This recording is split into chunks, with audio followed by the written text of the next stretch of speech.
Stell dir mal vor, du müsstest deinem 8-jährigen Kind die Relativitätstheorie erklären. Ja, viel Spaß, oder? Aber ich wette mit dir, wenn du das schaffst, dann wirst du sie auch selber viel besser verstehen.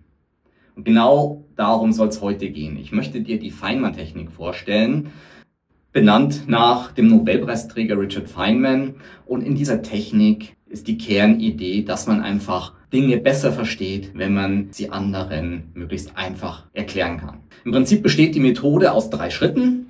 Im ersten Schritt geht es darum, dass du das Thema einmal versuchst niederzuschreiben. Und nicht nur niederzuschreiben, sondern möglichst einfach niederschreibst. Du sollst dabei kein Fachchinesisch verwenden und sämtliche komplizierten Wörter auch weglassen.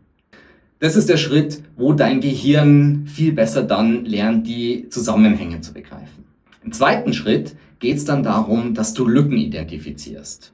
Ja, also im ersten Schritt hast du sie aufgeschrieben und da gab es sicherlich die ein oder andere Stelle, wo du dir selber nicht so ganz sicher weißt, wo du vielleicht das ein oder andere nicht verstanden hast. Genau, und hier musst du jetzt recherchieren und es nochmal nachlesen. Und der zweite Schritt, also diese Lücken zu identifizieren, ist für dein Gehirn der Schlüssel zu einem viel tieferen Verständnis. Im dritten Schritt geht es dann darum, die Thematik laut zu erklären, eine Geschichte zu erzählen.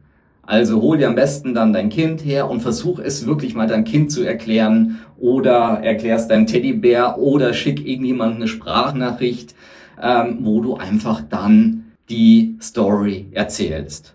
Und dieser Schritt ist genauso wichtig, weil mit diesem Schritt bleibt das ganze Wissen dann auch dauerhaft in deinem Gehirn hängen. Eine sehr einfache und effektive Technik, die kannst du nicht nur für dich selbst verwenden, sondern natürlich auch mit deinem Kind mal ausprobieren. Das heißt, wenn dein Kind mal ein komplexes Thema in der Schule durchnimmt, dann mach mit ihm doch mal gemeinsam die Feynman-Methode und du wirst sehen, dein Kind wird die Thematik auch viel besser verstehen. Pädagogen sagen sogar, 10 Minuten Feynman-Technik sind viel effektiver als stures Auswendiglernen. Ich bin gespannt, was du sagst. Bis dann. Tschüss.